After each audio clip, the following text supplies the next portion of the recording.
all 23, all 6 class 1s, one of the cardinal rules in competition in business is the more competition you have, the lower the rates.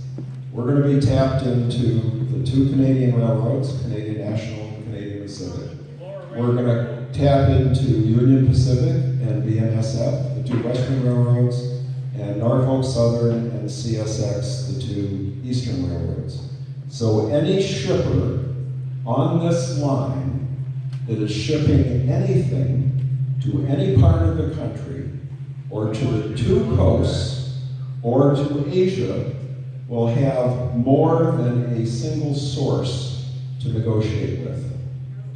The FRA had a report several years ago, and it said where 2 railroads compete, the rates are about 40% lower. So we think, our premise, is that we're going to open up markets, new markets, to not just the farmers, but to light and medium manufacturing that don't exist for them today. And we go back to the whole thing that we talked about earlier, that this is a national situation, it's a Midwest situation, and it's a local situation. And what we're trying to do is to come up with a toolbox so that companies want to locate here, so that companies that are here want to expand. And this is where the AFL-CIO's number of 280,000 jobs or whatever it is comes into play. That's what we're trying to do. Will you pay for the installation of road crossings and for the upkeep on, this question is specific about private driveways, and who will pay for the upkeep? The railroad will be responsible for all the grade separations and whatever crossings are part of the network.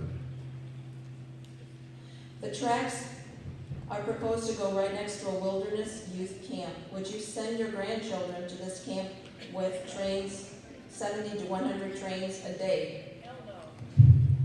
Well, I took my granddaughter to a summer camp in Crete last summer, and it was about 50 feet from the Union Pacific main line that goes through Crete, Beecher, Kankakee, and all the points north.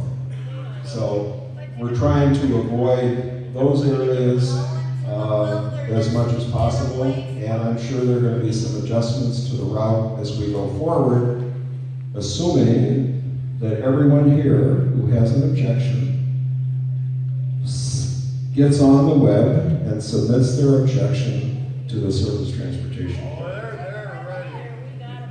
As a township in Grundy County that has the proposed route cutting our township in 2, we would like to know if we will receive compensation for the damage caused to our roads during the construction of the proposed rail line. Also, who will we be able to contact, and who will be responsible if there are problems with crossings and road ditch drainage after construction? I think those are the details that would be worked out as we get to that stage. Any type of major road project, major railroad project like this has sign-offs that have to be taken care of, permits that have to be received, a working relationship with the county highway departments for the counties we go through. So I think those details would certainly get addressed and be, mobilized, the right point of contact, contractors that are be doing the work. To the extent you can, you do as much mobilization of material along the existing rail lines that have been built already. So those are all details as we get to it, and I'm sure Great Lakes Basin Railroad would be, doing that final checklist as you get done with the work to make sure, the ditches are clean when they're empty so that they can take the water that drains off afterwards. I think we see that a lot in other projects too. Studies show livestock reproduction and milk production can be negatively affected by the stress of noise and vibration. How will stockmen be compensated for decreased income? Well, we'll go back to what I said about the noise, we'll go back to what I said about the vibration. I'm sure all of those questions will be addressed when we get a lot closer to knowing where the route's going to be and how it's going to affect individual landowners. Chinese nationals have been arrested and pled guilty to stealing high-tech seed corn from Iowa farm fields. Do you or any of your investors have any ties to Chinese businesses or the Chinese government? No. No, okay. And I think this is the last question because we're going to end at 8 o'clock and I see David approaching the microphone. So let me ask the last question. What is the benefit for Grundy County, and I think you could substitute any of the other 8 counties on the proposed route? What is the benefit for the county? The benefit is to turn the economy around and start producing not only goods, but services, jobs for our children, grandchildren, and grandchildren's grandchildren. Basically to honor the promise that was given to the United States of America. We've been on a very flat economy for far too long. It's time to change that. So that's as many questions as our time allows.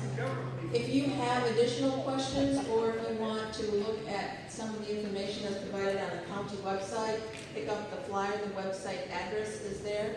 And I want to thank you for your participation, and I want to thank Mr. Patton and Lee for providing information, and I'll turn it back over to David.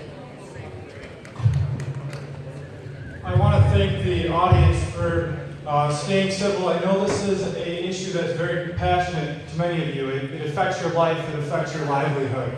I've gone out to the community and out in the country to tour where this would affect our community. And I can tell you I have grave concerns as well. I know many of you came here looking to get your questions answered, and I know some of those did not happen here tonight. I can tell you that your county board is going to follow this, and when the timing is right, we will come out strong, and we will let our position be known. So thank you.